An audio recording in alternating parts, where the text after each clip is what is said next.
Le jour, irrésistiblement, achève sa course.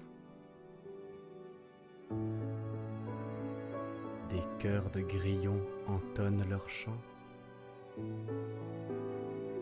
et tu peux voir au loin quelques lucioles allumer leurs lanternes.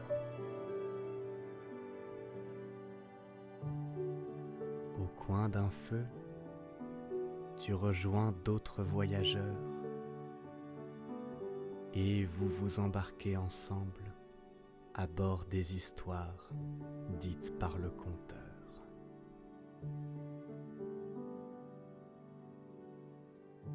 Vous levez les yeux au ciel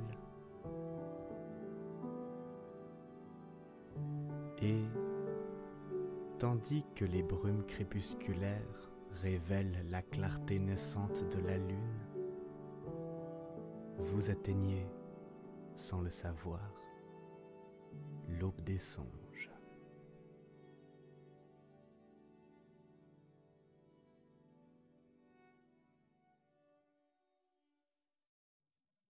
Bien le bonsoir et merci Bavard qui arrive immédiatement avec 13 personnes. Merci beaucoup pour le raid. Bonsoir tout le monde. Bonsoir Gueltaz, bonsoir Monsieur G, bonsoir Suisse Kazoo.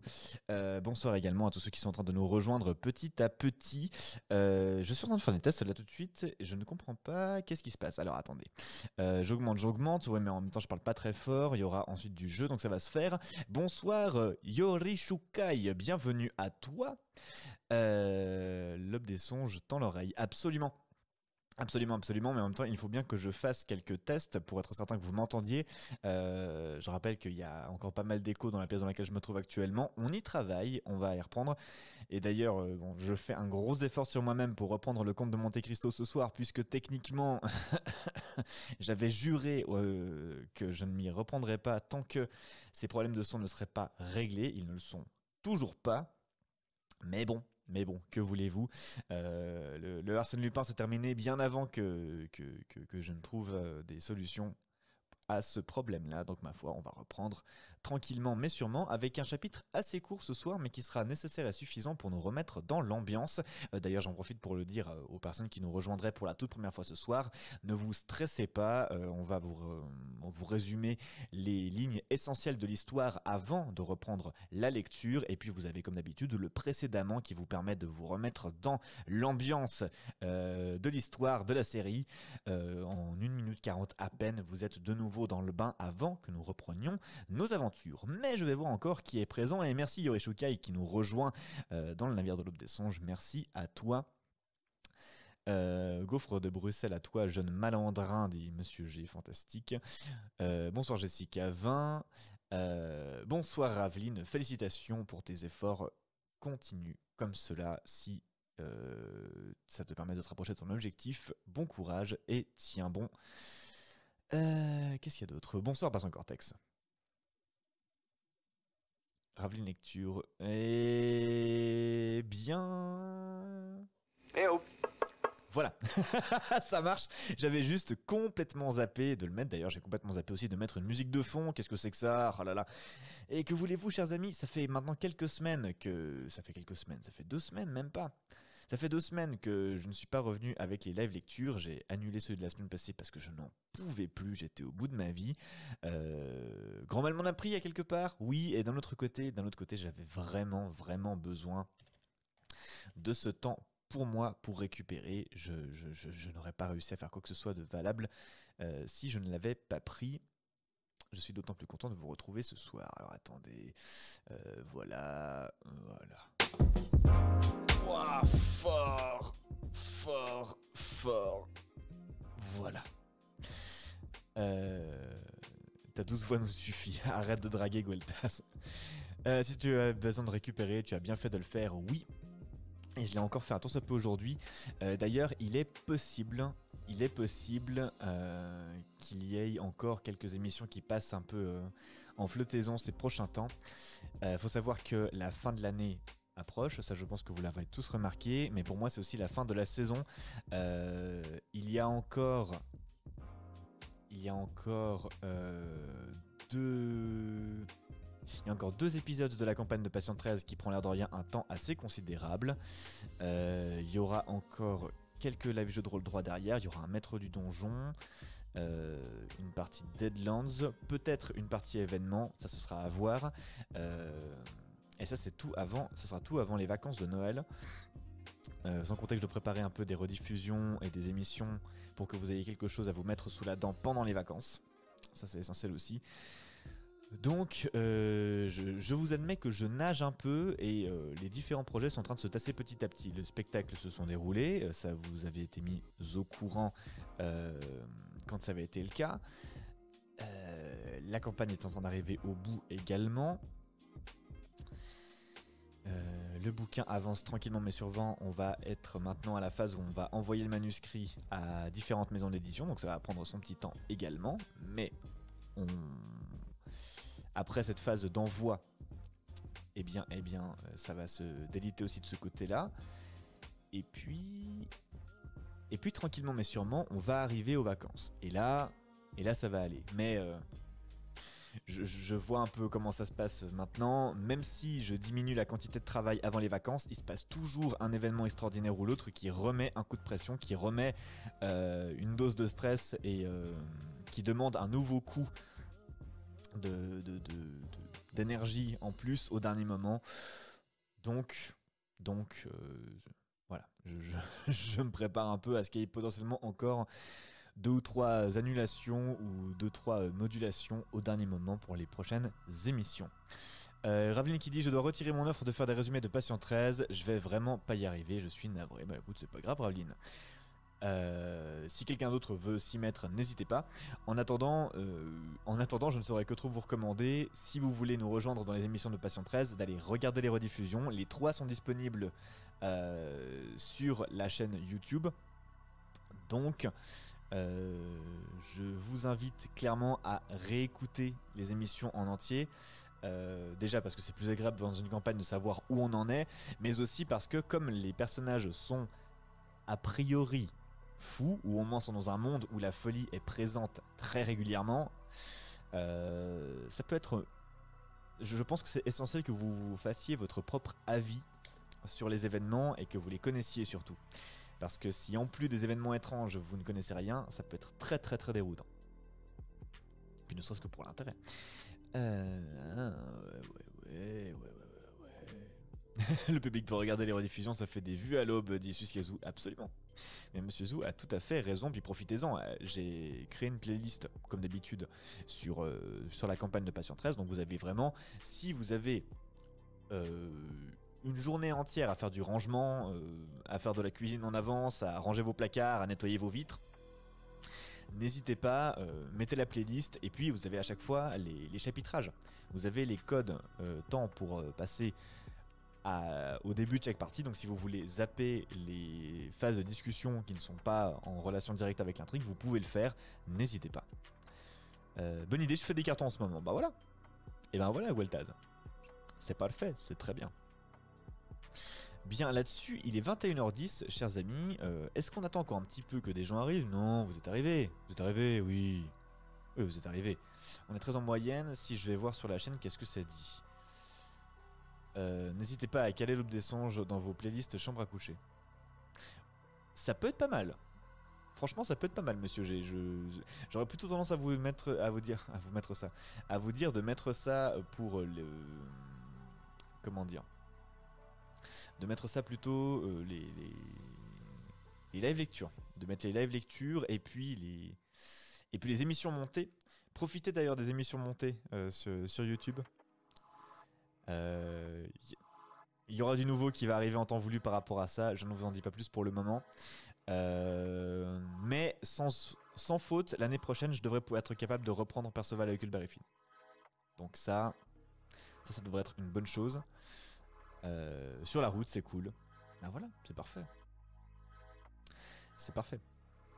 Alors je pensais pas que des gens écouteraient sur la route, Gueltaz. Tu m'envoies au nord et je pensais plus aux gens qui s'endorment en m'écoutant ou qui se réveillent avec et qui prennent le café, font qui font la cuisine, qui font du rangement, du ménage. Moi, franchement, j'adore écouter des émissions de lecture ou d'autres, ou même, bon, j'adore écouter des conférences. Quand je suis en train de nettoyer des conférences ou quand je suis en train de courir, j'adore.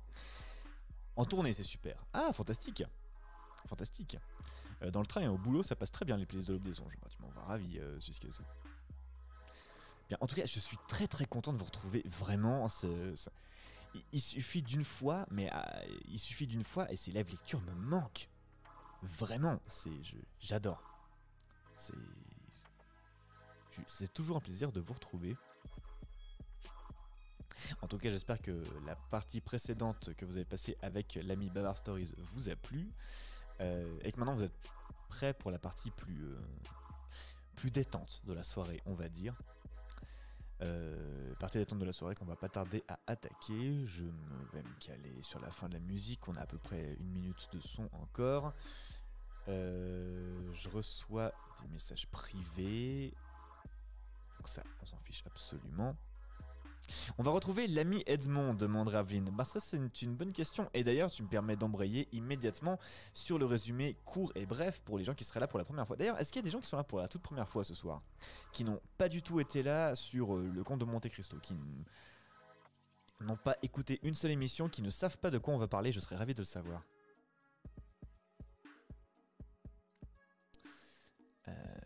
Qu'est-ce que j'étais en train de faire? C'est ça. Moi, je suis même pas sûr d'être là. Hein? Quoi?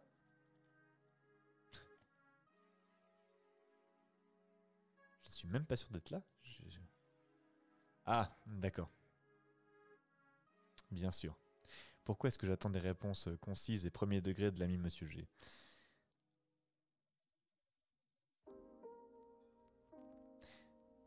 Bien. Alors... Du coup, n'ayant pas de réponse immédiate, je pense vous faire malgré tout un petit récapitulatif rapide. Donc, dans les épisodes précédents et dans le tome précédent, nous suivions les aventures d'un certain Edmond Dantès, jeune homme de son état, qui devait épouser sa douce fiancée. Mais hélas, d'horribles individus se sont dit que sa réussite sociale, parce qu'en plus de se marier prochainement à la belle Mercedes, il devait également devenir capitaine d'un navire, ça attisait la jalousie de 3 personnages, et notamment d'un certain Danglars et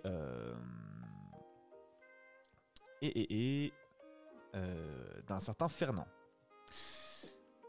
Donc, concrètement, ça partait plutôt mal, puisque les deux affreux se sont mis d'accord et ont décidé de faire tomber l'ami Edmond Dantès pour crime de... Ils ont voulu le faire tomber en le faisant passer pour un agent bonapartiste, alors que c'est le retour de la monarchie à ce moment-là. Ça se donc passe très mal pour l'ami Dantès, qui finit injustement en zanzon, et qui passe plusieurs années dans laquelle il fait la rencontre d'un prêtre qui lui fait une éducation assez globale, tant sur le terrain des sciences que philosophique, que littérature, il lui apprend différentes langues. Bref, c'est une véritable initiation pour Edmond Dantès qui voit, à la fin de son séjour en Zonze, son ami l'abbé Faria mourir de vieillesse et surtout d'une maladie qui le condamnait à moyen terme. Dantès réussit à s'évader de prison et en suivant les indications de l'abbé Faria finit par trouver un trésor et une fortune incroyable dans l'île de Monte Cristo.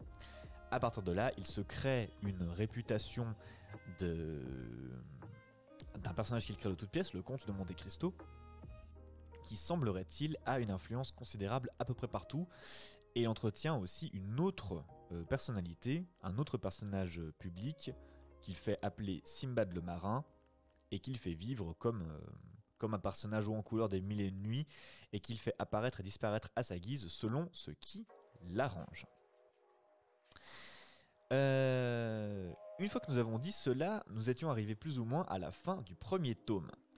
Et nous avons fait à ce moment-là la rencontre d'un autre personnage, un certain Franz, qui, lui, rencontrait Simbad le marin, alors qu'il était en exploration pendant une période de vacances qu'il menait en Italie. Ayant rencontré Simbad le marin, il finit par retourner à sa vie et on le suit à présent dans les rues italiennes avec son ami Albert de Morcerf. Et alors que nous suivions les pérégrinations de Franz et d'Albert de Morcerf, nous les avons suivis alors qu'ils entendaient la légende d'un bandit mythique de la région, un certain Luigi Vampa.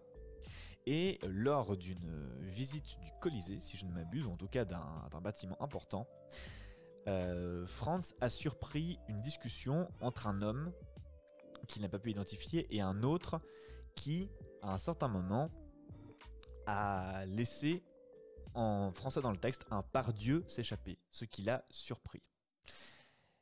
Et alors que j'étais en train de terminer concrètement mon résumé, Voicemeeter se relance. Aïe aïe aïe. Aïe aïe aïe aïe aïe. Bonjour, c'est ici pour la Terre irradiée spéciale Bataclou. Oui, alors je vois que ça se prépare pour le retour.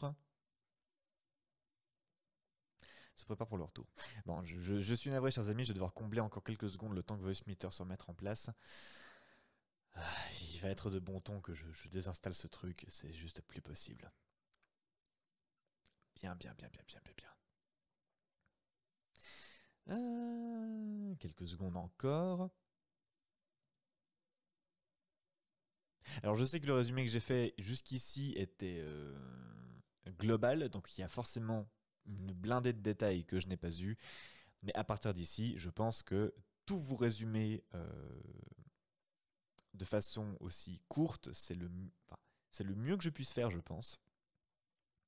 Si vous voulez plus de détails, je vous invite à retourner sur soit la playlist Le Comte de Monte Cristo, qui regroupe tous les épisodes sur YouTube, soit si vous voulez suivre un tome en particulier, allez au tome 1, puis au tome 2.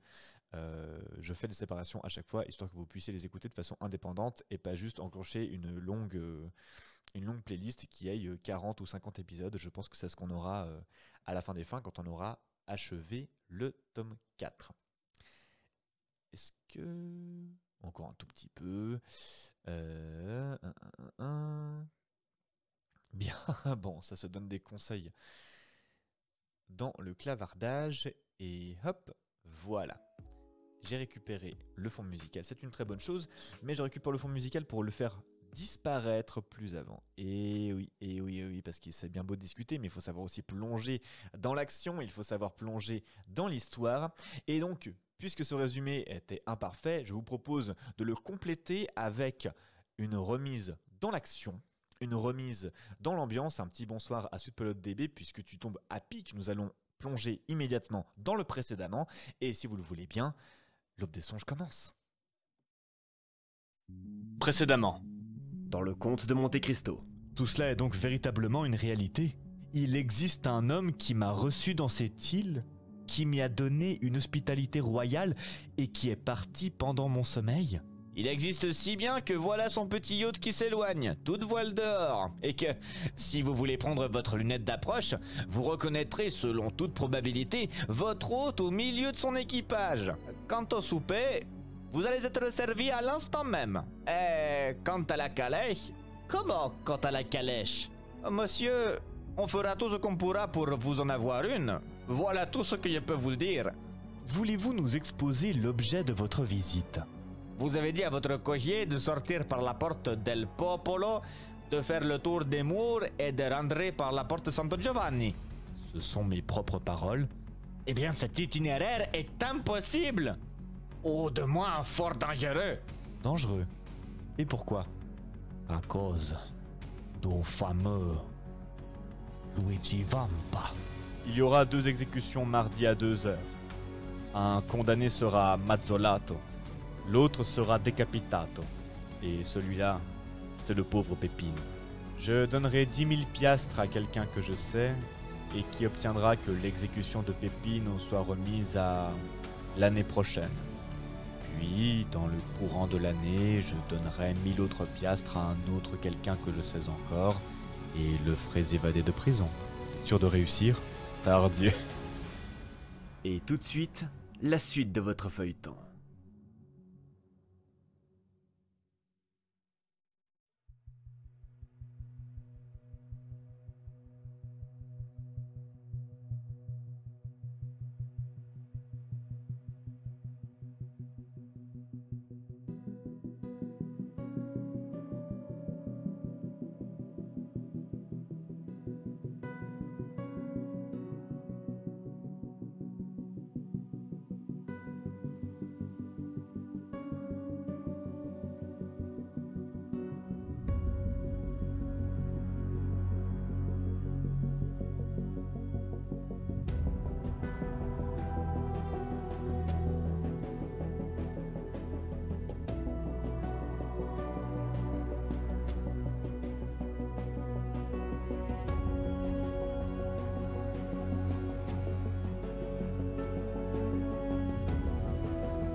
Messieurs, dit en entrant le comte de Monte Cristo, recevez toutes mes excuses de ce que je me suis laissé prévenir, mais en me présentant de meilleure heure chez vous, j'aurais craint d'être indiscret.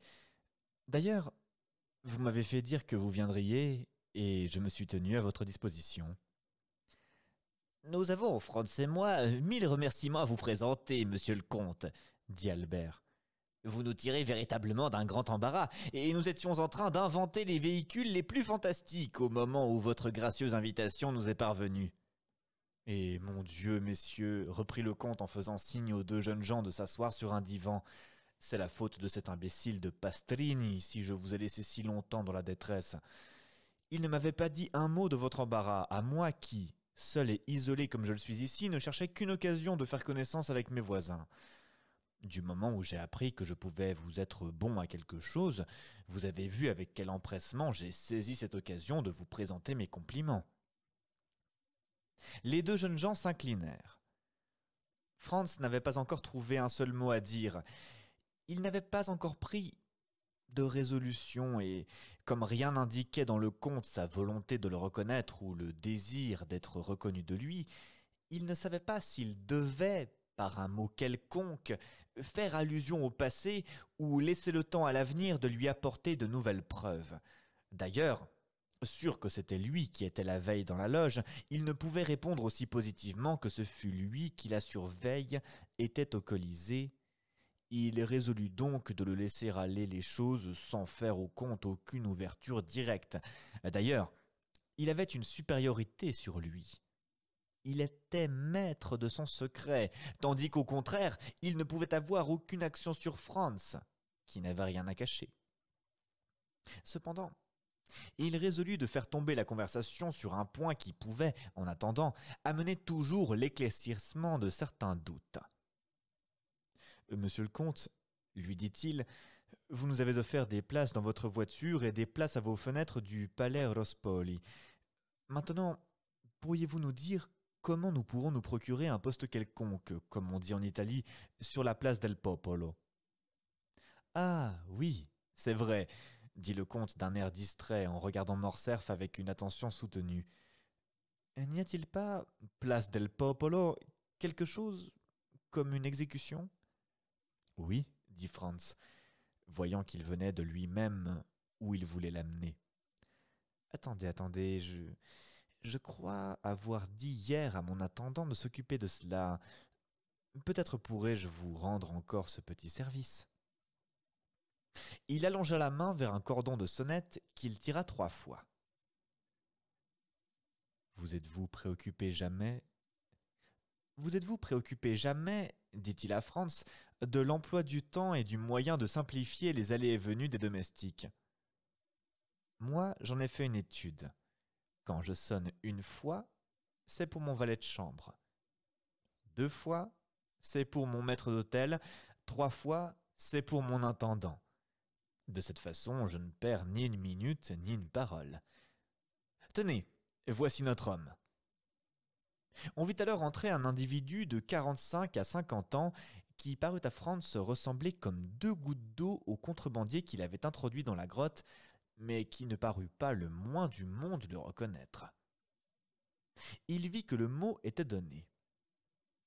« Monsieur Bertuccio, dit le comte, vous êtes-vous occupé, comme je vous l'avais ordonné hier, de me procurer une fenêtre sur la place del Popolo? »« Oui, Excellence, » répondit l'intendant. « Mais il était bien tard. »« Comment ?» dit le comte en fronçant le sourcil. « Ne vous ai-je pas dit que je voulais en avoir une? Et votre Excellence en a une aussi, celle qui était louée au prince Lobaniev, mais j'ai été obligé de la payer sans... » C'est bien, monsieur Bertuccio, faites grâce à ces messieurs de tous ces détails de ménage. Vous avez la fenêtre, c'est tout ce qu'il faut. Donnez l'adresse de la maison au cocher, et tenez-vous sur l'escalier pour nous conduire, cela suffit, allez. L'intendant salua, et fit un pas pour se retirer. « Ah, reprit le comte, faites-moi le plaisir de demander à Pastrini s'il a reçu la tavoletta, et s'il veut m'envoyer le programme de l'exécution. »« C'est inutile, reprit Franz, tirant son calepin de sa poche.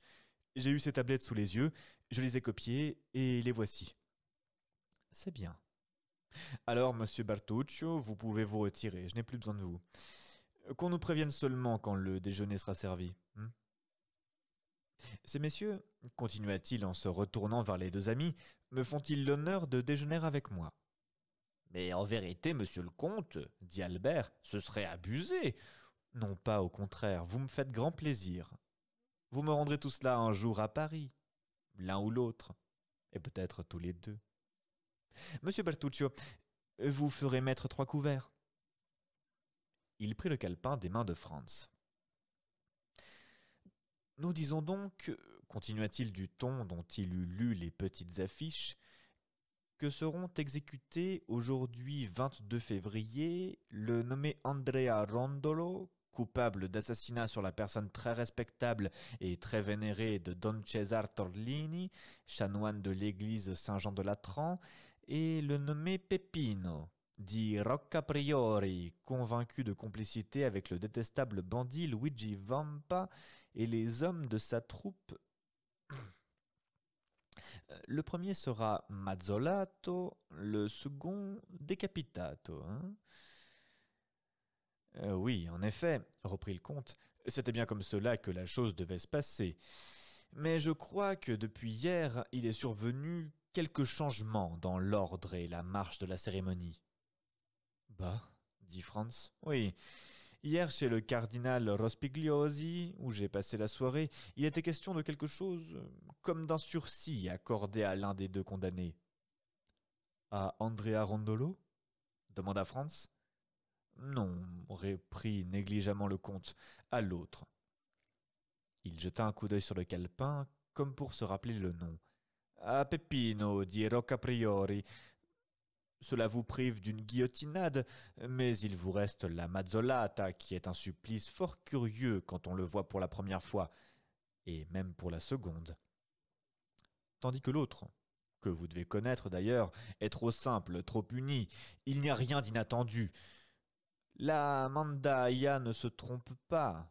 Elle ne tremble pas, ne frappe pas à faux et ne s'y reprend pas à 30 fois comme le soldat qui coupait la tête au comte de Chalais et auquel, au reste, Richelieu avait peut-être recommandé le patient. Ah, tenez, ajouta le comte d'un ton méprisant, ne me parlez pas des Européens pour les supplices. Ils n'y entendent rien et en sont véritablement à l'enfance, ou plutôt à la vieillesse de la cruauté. En vérité, monsieur le comte, répondit Franz, on croirait que vous avez fait une étude comparée des supplices chez les différents peuples du monde. Il y en a peu du moins que je n'ai vu, reprit froidement le comte. Et vous avez trouvé du plaisir à assister à ces horribles spectacles? Mon premier sentiment a été la répulsion, le second l'indifférence, le troisième la curiosité. La curiosité? Le mot est terrible, savez-vous? Pourquoi? Il n'y a guère dans la vie qu'une préoccupation grave, c'est la mort. Eh bien, n'est-il pas curieux d'étudier de quelle façon différente l'âme peut sortir du corps, et comment, selon les caractères, les tempéraments et même les mœurs du pays, les individus supportent ce suprême passage de l'être au néant? Quant à moi, je vous réponds d'une chose, c'est que plus on a vu mourir, plus il devient facile de mourir. Ainsi, à mon avis, la mort est peut-être un supplice, mais ce n'est pas une expiation. Je ne vous comprends pas bien, dit Franz. Expliquez-vous, car je ne puis vous dire à quel point ce que vous me dites là pique ma curiosité. Écoutez, dit le comte, et son visage s'infiltra de fiel, comme le visage d'un autre se colore de sang. Si un homme eût fait périr, par des tortures inouïes, au milieu des tourments sans fin, votre père, votre mère, votre maîtresse, un de ces êtres enfin qui, lorsqu'on les déracine de votre cœur, y laissent un vide éternel et une plaie toujours sanglante. Croiriez-vous la réparation que vous accorde la société suffisante, parce que le fer de la guillotine a passé entre la base de l'occipital et les muscles trapèzes du meurtrier, et parce que celui qui vous a fait ressentir des années de souffrance morale a éprouvé quelques secondes de douleur physique? Oui, je le sais, reprit Franz, la justice humaine est insuffisante comme consolatrice. Elle peut verser le sang en échange du sang, voilà tout. Il faut lui demander ce qu'elle peut, et pas autre chose. Et encore, je vous pose là un cas matériel, reprit le comte. Celui où la société, attaquée par la mort d'un individu dont la base sur laquelle elle repose, venge la mort par la mort.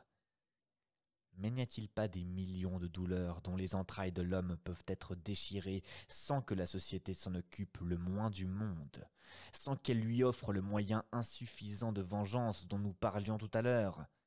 N'y a-t-il pas des crimes pour lesquels le pal des Turcs, les auges des Persans, les nerfs roulés des Iroquois seraient des supplices trop doux, et que cependant la société indifférente laisse sans châtiment?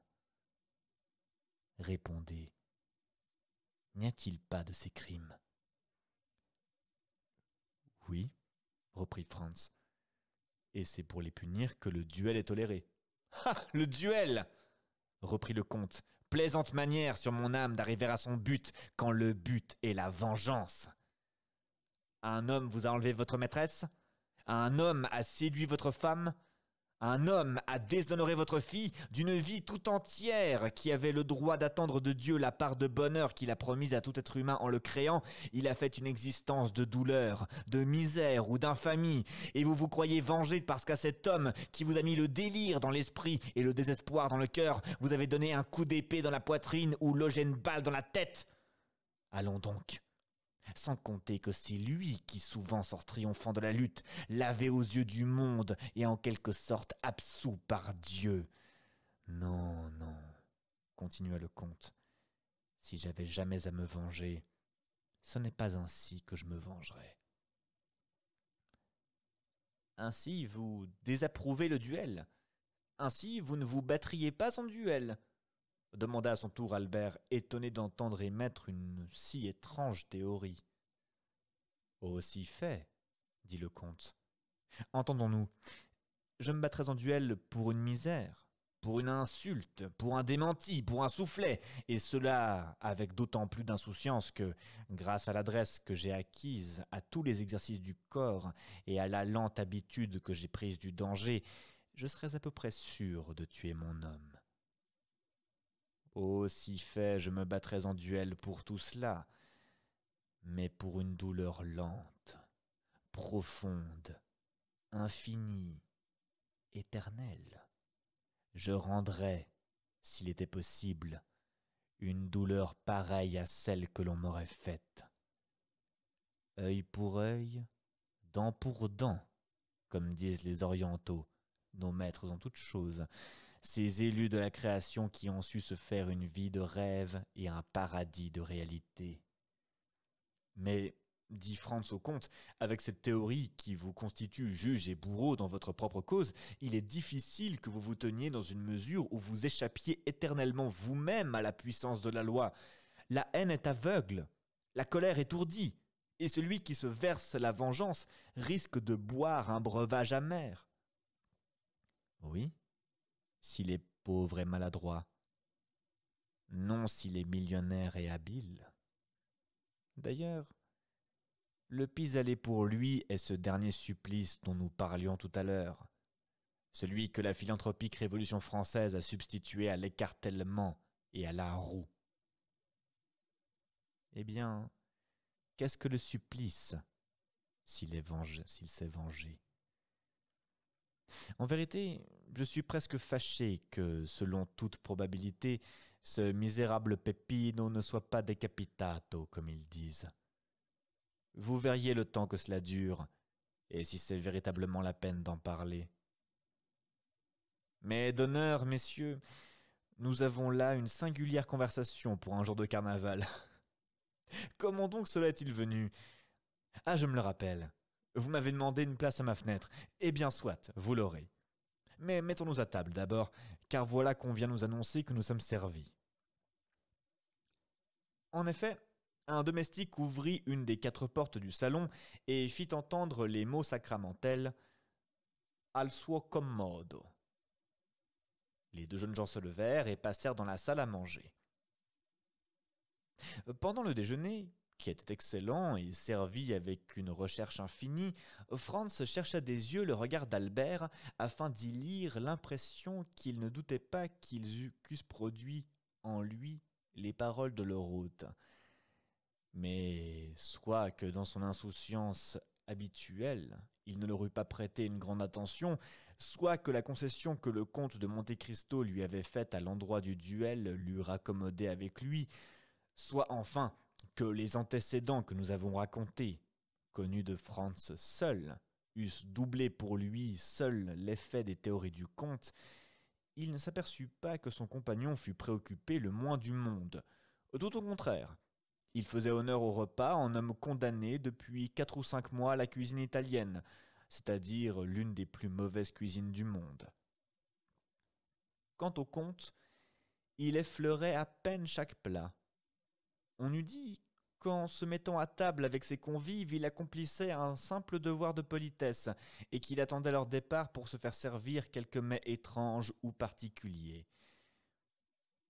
Cela rappelait malgré lui à Franz l'effroi que le comte avait inspiré à la comtesse G, et la conviction où il l'avait laissé que le comte, l'homme qu'il lui avait montré dans la loge en face d'elle, était un vampire.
À la fin du déjeuner, Franz tira sa montre.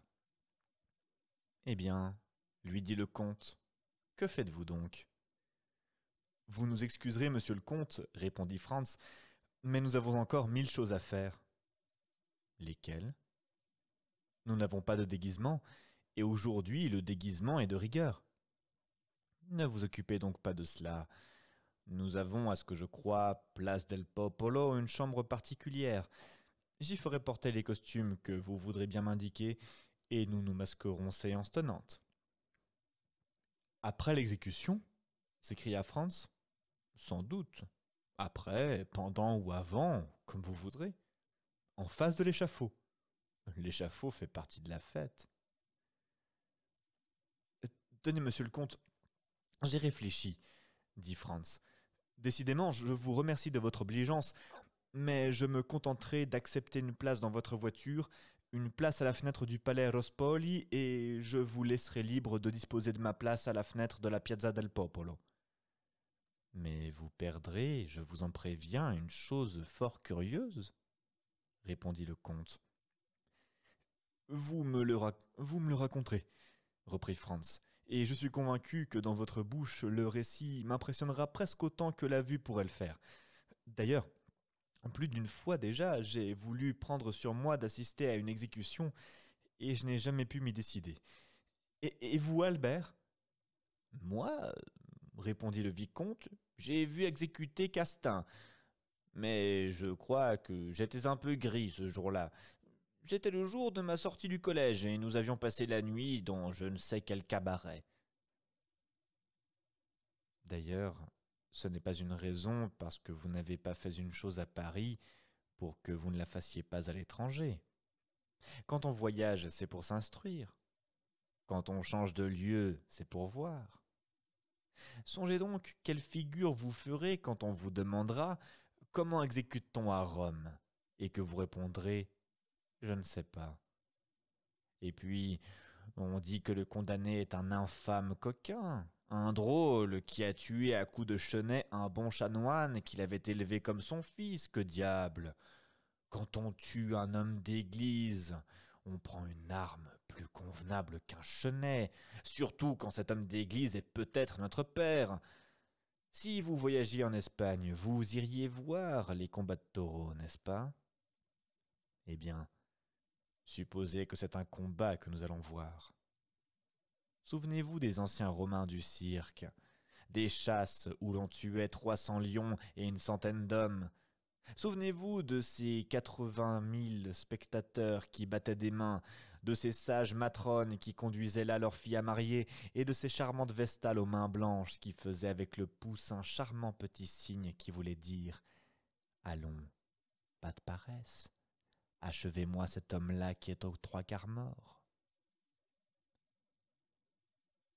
Y allez-vous, Albert ? dit Franz.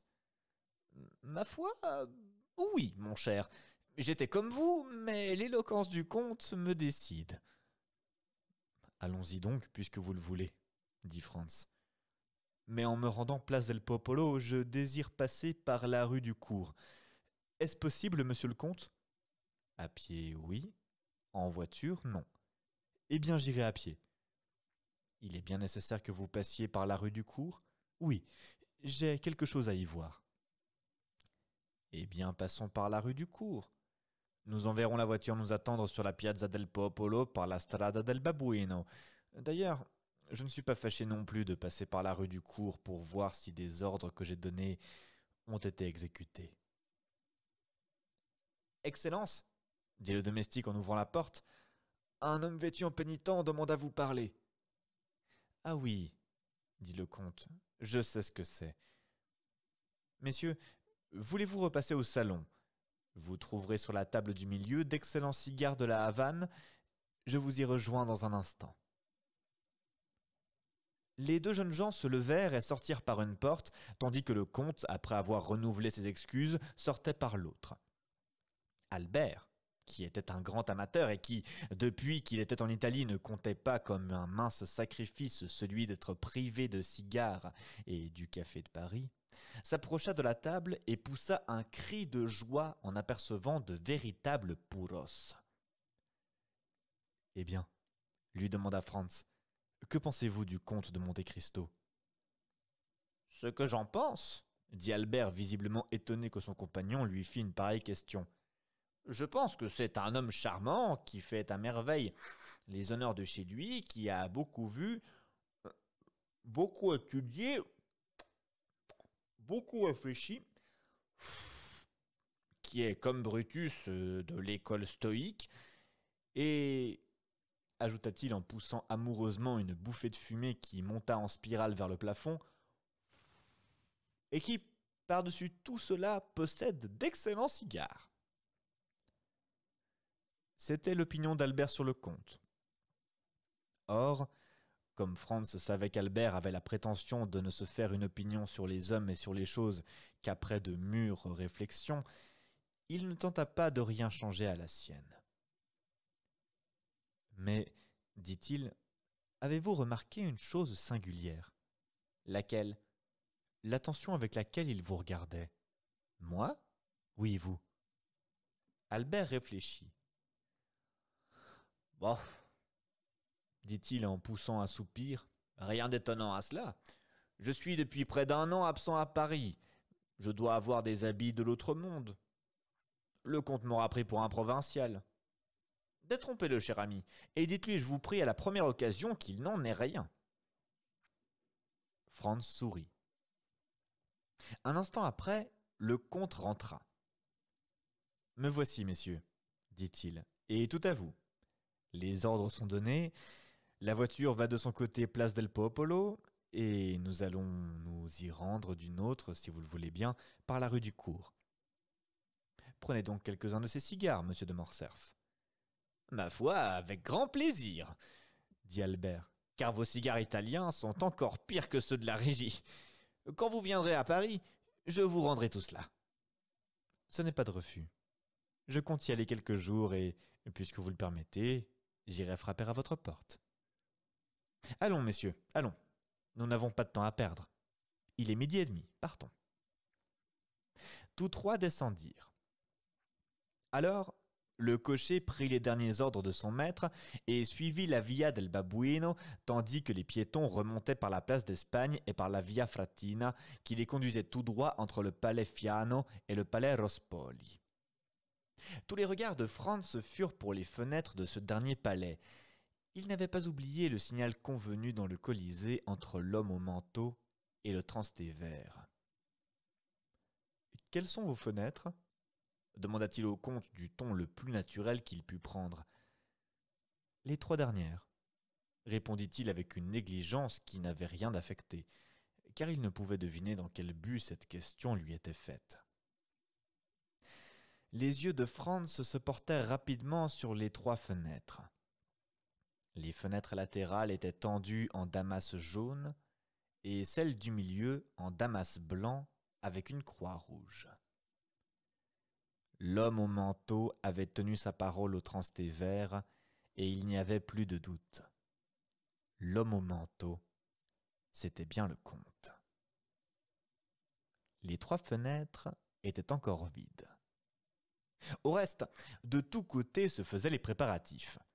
On plaçait des chaises, on dressait des échafaudages, on tendait des fenêtres. Les masques ne pouvaient paraître. Les voitures ne pouvaient circuler qu'au son de la cloche, mais on sentait les masques derrière toutes les fenêtres, les voitures derrière toutes les portes. Franz, Albert et le comte continuèrent de descendre la rue du Cours. À mesure qu'ils approchaient de la place du Peuple, la foule devenait plus épaisse, et au-dessus des têtes de cette foule, on voyait s'élever 2 choses. L'obélisque, surmonté d'une croix qui indique le centre de la place, et en avant de l'obélisque, juste au point de correspondance visuelle des 3 rues del Babuino, del Corso et di Ripetta, les 2 poutres suprêmes de l'échafaud, entre lesquelles brillait le fer arrondi de la mandaille. À l'angle de la rue, on trouva l'intendant du comte qui attendait son maître. La fenêtre louée à ce prix exorbitant sans doute dont le comte n'avait point voulu faire part à ses invités appartenait au 2e étage du grand palais situé entre la rue del Babuino et le Monte Pincio. C'était, comme nous l'avons dit, une espèce de cabinet de toilette donnant dans une chambre à coucher en fermant la porte de la chambre à coucher, et les locataires du cabinet étaient chez eux. Sur les chaises, on avait déposé des costumes de paillasse en satin blanc et bleu des plus élégants. Comme vous m'avez laissé le choix des costumes, dit le comte aux deux amis, je vous ai fait préparer ceux-ci. D'abord, c'est ce qu'il y aura de mieux porté cette année. Ensuite, c'est ce qu'il y a de plus commode pour les confettis, attendu que la farine n'y paraît pas. Franz n'entendit que fort imparfaitement les paroles du comte, et il n'apprécia peut-être pas à sa valeur cette nouvelle gracieuseté, car toute son attention était attirée par le spectacle que présentait la Piazza del Popolo et par l'instrument terrible qui en faisait à cette heure le principal ornement. C'était la première fois que Franz apercevait une guillotine. Nous disons guillotine, car la mandaille romaine est taillée à peu près sur le même patron que notre instrument de mort. Le couteau, qui a la forme d'un croissant qui couperait par la partie convexe, tombe de moins haut. Voilà tout. Deux hommes, assis sur la planche à bascule où l'on couche le condamné, déjeunaient en attendant et mangeaient, autant que Franz le put voir, du pain et des saucisses.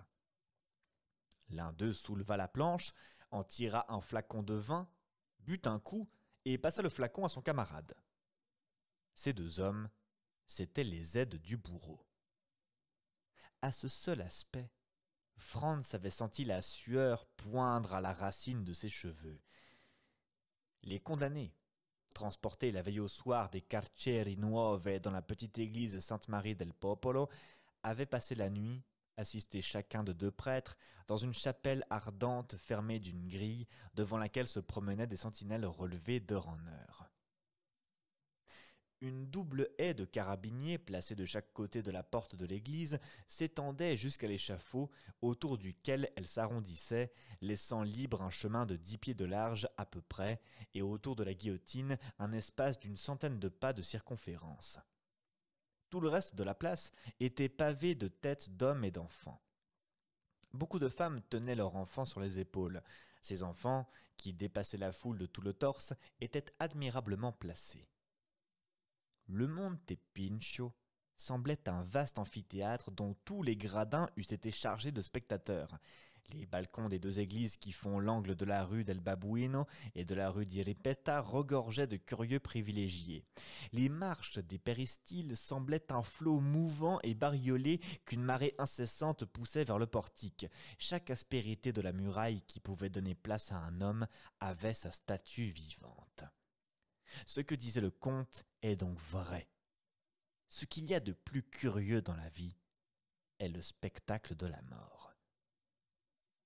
Et cependant, au lieu du silence que semblait commander la solennité du spectacle, un grand bruit montait de cette foule, bruit composé de rires, de huées, de cris joyeux. Il était évident encore, comme l'avait dit le comte, que cette exécution n'était rien autre chose pour tout le peuple que le commencement du carnaval. Tout à coup, ce bruit cessa comme par enchantement. La porte de l'église venait de s'ouvrir.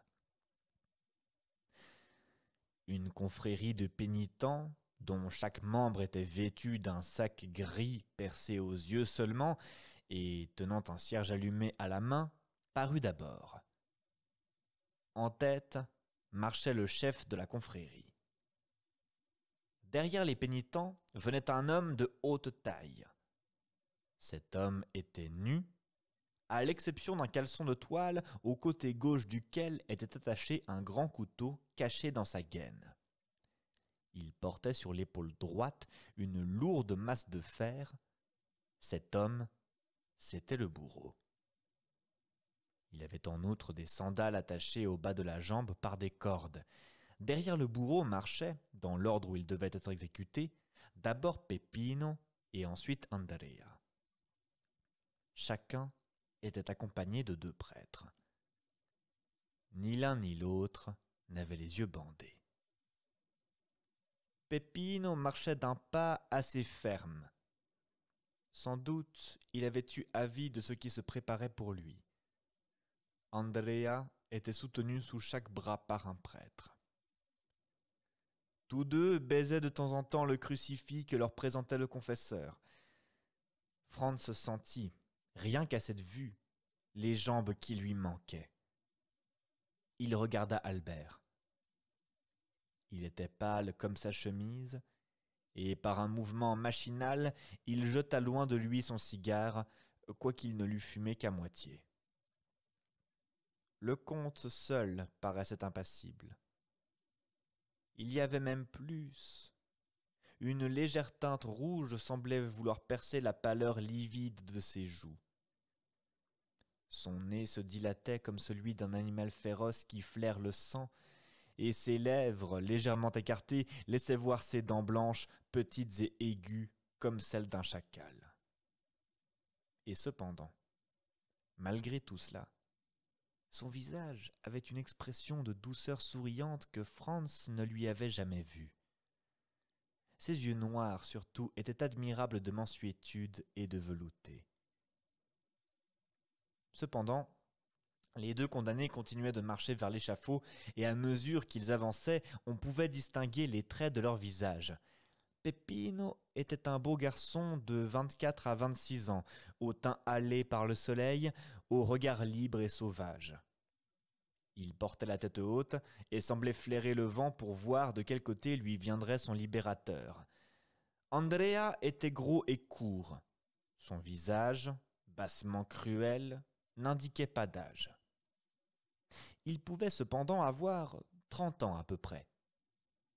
Dans la prison, il avait laissé pousser sa barbe, sa tête retombait sur une de ses épaules, ses jambes pliaient sous lui. Tout son être paraissait obéir à un mouvement machinal dans lequel sa volonté n'était déjà plus rien. « Il me semble, dit Franz au comte, que vous m'avez annoncé qu'il n'y aurait qu'une exécution. »« Je vous ai dit la vérité, répondit-il froidement. Cependant, voici 2 condamnés. Oui, mais de ces 2 condamnés, l'un touche à la mort et l'autre a encore de longues années à vivre. Il me semble que si la grâce doit venir, il n'y a plus de temps à perdre. Aussi la voilà qui vient. Regardez, dit le comte. En effet, au moment où Peppino arrivait au pied de la mandaïa, un pénitent, qui semblait être en retard, perça la haie sans que les soldats fissent obstacle à son passage et, s'avançant vers le chef de la confrérie, lui remit un papier plié en 4. Le regard ardent de Peppino n'avait perdu aucun de ces détails. Le chef de la confrérie déplia le papier, le lut et leva la main. « Le Seigneur soit béni et sa sainteté soit louée, » dit-il à haute et intelligible voix. « Il y a grâce de la vie pour l'un des condamnés. »« Grâce !» s'écria le peuple d'un seul cri. « Il y a grâce !» À ce mot de grâce, Andrea sembla bondir et redressa la tête. « Grâce pour qui ?» cria-t-il. Peppino resta immobile, muet et haletant. « Il y a grâce de la peine de mort pour Peppino Roccapriori, dit le chef de la confrérie. Et il passa le papier au capitaine commandant des carabiniers, lequel, après l'avoir lu, le lui rendit. « Grâce pour Peppino !» s'écria Andrea, entièrement tiré de l'état de torpeur où il semblait être plongé. « Pourquoi grâce pour lui et pas pour moi? Nous devions mourir ensemble. On m'avait promis qu'il mourrait avant moi. On n'a pas le droit de me faire mourir seul. Je ne le veux pas !» Et il s'arracha au bras des 2 prêtres, se tordant, hurlant, rugissant et faisant des efforts insensés pour rompre les cordes qui lui liaient les mains. Le bourreau fit signe à ses 2 aides qui sautèrent en bas de l'échafaud et vinrent s'emparer du condamné. « Qu'y a-t-il donc » demanda Franz au comte. Car, comme tout cela se passait en patois romain, il n'avait pas très bien compris. « Ce qu'il y a, dit le comte. Ne comprenez-vous pas bien ? Il y a que cette créature humaine qui va mourir est furieuse de ce que son semblable ne meure pas avec elle, et que, si on la laissait faire, elle le déchirerait avec ses ongles, avec ses dents, plutôt que de la laisser jouir de la vie dont elle va être privée. Ô homme, homme, race de crocodile, comme dit Karl Moore, s'écria le comte en étendant les 2 poings vers toute cette foule. Je vous reconnais bien là, et qu'en tout temps vous êtes bien digne de vous-même. En effet, Andrea et les 2 aides du bourreau se roulaient dans la poussière, le condamné criant toujours « Il doit mourir! Je veux qu'il meure! On n'a pas le droit de me tuer tout seul !» Regardez, regardez, continua le comte en saisissant chacun des 2 jeunes gens par la main. Regardez, car sur mon âme c'est curieux. Voilà un homme qui était résigné à son sort, qui marchait à l'échafaud, qui allait mourir comme un lâche, c'est vrai, mais enfin qu'il allait mourir, sans résistance et sans récrimination. Savez-vous ce qui lui donnait quelque force? Savez-vous ce qui le consolait? Savez-vous ce qui lui faisait prendre son supplice en patience? C'est qu'un autre partageait son angoisse. C'est qu'un autre allait mourir comme lui. C'est qu'un autre allait mourir avant lui. Menez 2 moutons à la boucherie, 2 bœufs à l'abattoir, et faites comprendre à l'un d'eux que son compagnon ne mourra pas. Le mouton bêlera de joie, le bœuf mugira de plaisir, mais l'homme que Dieu a fait à son image, l'homme à qui Dieu a imposé pour première, pour unique, pour suprême loi l'amour de son prochain, l'homme à qui Dieu a donné une voix pour exprimer sa pensée, quel sera son premier cri quand il apprendra que son camarade est sauvé? Un blasphème. Honneur à l'homme, ce chef-d'œuvre de la nature, ce roi de la création. Et le comte éclata de rire, mais d'un rire terrible qui indiquait qu'il avait dû horriblement souffrir pour en arriver à rire ainsi. Cependant, la lutte continuait, et c'était quelque chose d'affreux à voir. Les 2 valets portaient Andrea sur l'échafaud, tout le peuple avait pris parti contre lui, et 20 000 voix criaient d'un seul cri « À mort! À mort !» Franz se rejeta en arrière, mais le comte ressaisit son bras et le retint devant la fenêtre. « Que faites-vous donc » lui dit-il. « De la pitié ? Elle est ma foi bien placée. Si vous entendiez crier aux chiens enragés, vous prendriez votre fusil. Vous vous jetteriez dans la rue, vous tueriez sans miséricorde à bout portant la pauvre bête qui, au bout du compte, ne serait coupable de que d'avoir été mordue par un autre chien et de rendre ce qu'on lui a fait. Et voilà que vous avez pitié d'un homme qu'aucun autre homme n'a mordu, et qui cependant a tué son bienfaiteur, et qui maintenant, ne pouvant plus tuer parce qu'il a les mains liées, veut à toute force voir mourir son compagnon de captivité, son camarade d'infortune. Non, non, regardez, regardez !» La recommandation était devenue presque inutile. Franz était comme fasciné par l'horrible spectacle. Les 2 valets avaient porté le condamné sur l'échafaud, et là, malgré ses efforts, ses morsures, ses cris, il l'avait forcé de se mettre à genoux.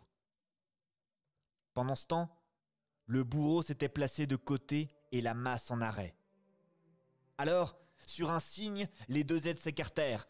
Le condamné voulut se relever, mais avant qu'il en eût le temps, la masse s'abattit sur sa tempe gauche. On entendit un bruit sourd et mat. Le patient tomba comme un bœuf, la face contre terre, puis d'un contre-coup se retourna sur le dos. Alors, le bourreau laissa tomber sa masse, tira le couteau de sa ceinture, d'un seul coup lui ouvrit la gorge et montant aussitôt sur son ventre, se mit à le pétrir avec ses pieds. À chaque pression, un jet de sang s'élançait du cou du condamné. Pour cette fois, Franz n'y put tenir plus longtemps. Il se rejeta en arrière et alla tomber sur un fauteuil à moitié évanoui. Albert, les yeux fermés, resta debout, mais cramponné au rideau de la fenêtre. Le comte était debout et triomphant comme le mauvais ange.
C'est tout pour cet épisode du Conte de Monte Cristo. J'espère que ça vous a plu, chers amis. La suite, ce sera la semaine prochaine à 19h.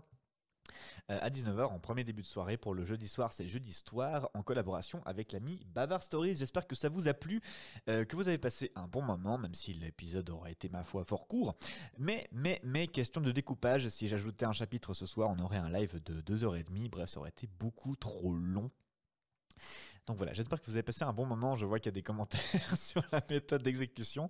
Oui, c'est un très bon épisode de reprise. On est directement dans le jus, j'ai envie de dire, avec un conte de Monte Cristo qui affiche une partie de sa personnalité qu'on ne connaissait pas encore bien. Bien. C'est une replongée que j'ai fait avec grand plaisir, je vous l'avoue. J'espère que c'est le cas pour vous aussi. Comment ça va pour vous dans le clavardage? Où en êtes-vous? Qu'avez-vous pensé de cet épisode? C'est ce qu'on va voir quelques minutes avant que l'on mette fin à ce live. Ça va dépendre de vous. S'il y a quelque chose à discuter, on discute un peu. Si on arrive tranquillement au bout de la soirée, nous la terminerons purement et simplement. Il faut juste que je retrouve un petit peu de musique. Est-ce que j'ai quelque chose de valable? Il faut que j'en mette. Voilà, très bien.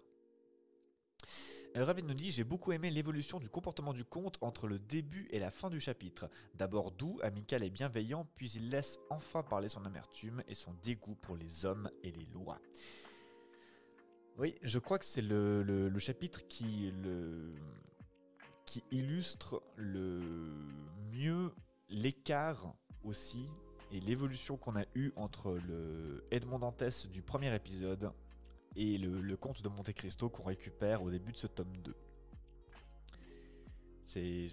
J'ai encore dans l'oreille les répliques du jeune Edmond Dantès, qui était encore tout optimiste, très heureux à bientôt, du premier épisode, où tu te dis mais tu vas prendre, ça va être tellement dur pour toi, tu vas vivre des aventures tellement atroces. Bien. Là, on a, mettons, une belle altération de ce personnage.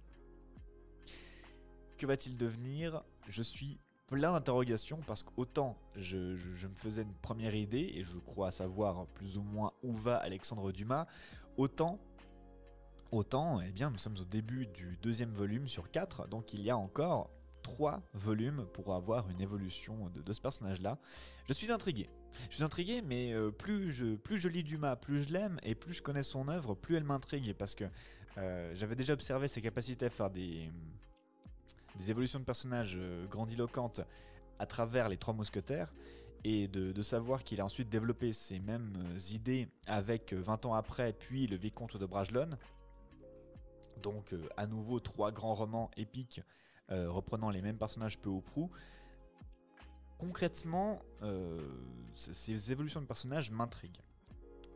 Donc, je me réjouis de voir ce qu'il en sera pour ce cher Edmond Dantès. Bien.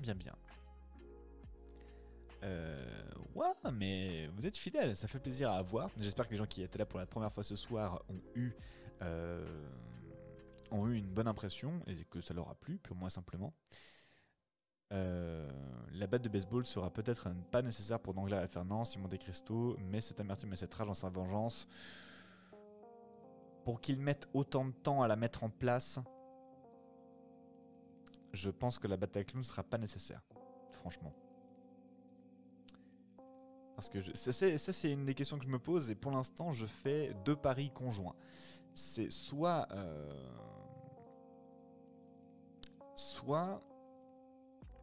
il choisit de mettre en place une vengeance pendant 2 tomes et ensuite au dernier il fait payer à tout le monde, soit il se met à, comme dans une série, à faire payer les uns après les autres, à sanctionner les uns après les autres selon leur ordre d'importance. J'arrive pas à savoir ce qu'il fera. Et je pense qu'on risque d'avoir un équilibre entre les deux. Parce que avoir déjà un personnage qui paye au 2e tome, ça m'a l'air très court au vu du style de Dumas et du temps qu'il prend. J'aurais tendance à estimer qu'on aura la première vengeance au 3e tome. Et que ça sera a priori le premier qui va prendre, à mon avis, ça risque d'être... comment il s'appelle celui qui a affirmé, enfin qui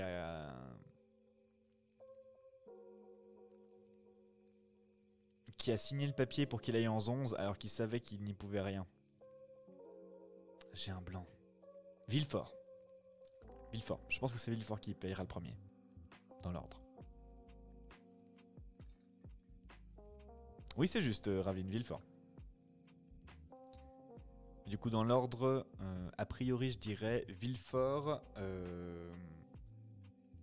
Danglars et Fernand. Dans l'ordre.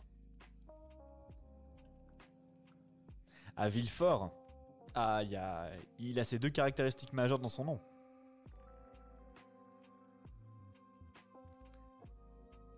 Bien. Et bien là-dessus, chers amis, je pense que c'est comme ça qu'on va mettre un terme à cette émission, dont j'espère qu'elle vous aura plu. Je vous rappelle les prochaines émissions prévues sur la chaîne.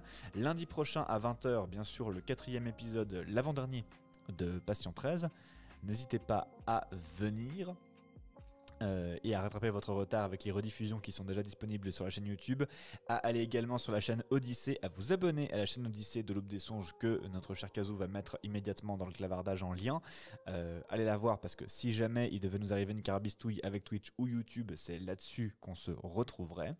20h donc lundi prochain pour la suite de la campagne Patient 13. Rendez-vous ce samedi matin entre 9h et midi pour la fin de la Divine Comédie, non, de l'enfer de Dante dans la Divine Comédie, premier tome de la Divine Comédie, donc on terminera ce samedi matin, j'y arrive plus, ce samedi matin entre 9h et midi.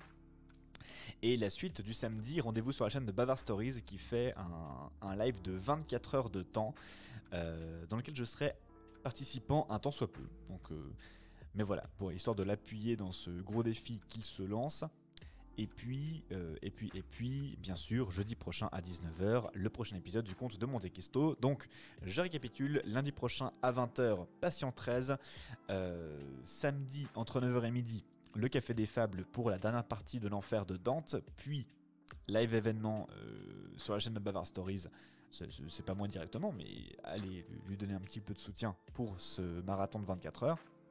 Et puis, jeudi prochain à 19h pour la suite du Conte de Monte Cristo. Voilà, chers amis, j'espère que cette émission vous aura plu. Je vous souhaite une très belle nuit. Je vous donne rendez-vous samedi matin à 9h pour le Café des Fables. Et d'ici là, prenez soin de vous, des bisous et à la prochaine. Bye bye.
le jour, irrésistiblement, achève sa course. Des chœurs de grillons entonnent leur chant et tu peux voir au loin quelques lucioles allumer leurs lanternes. Au coin d'un feu, tu rejoins d'autres voyageurs et vous vous embarquez ensemble à bord des histoires dites par le conteur.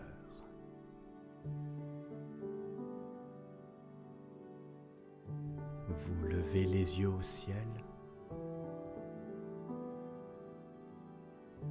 et, tandis que les brumes crépusculaires révèlent la clarté naissante de la lune, vous atteignez, sans le savoir, l'aube des songes.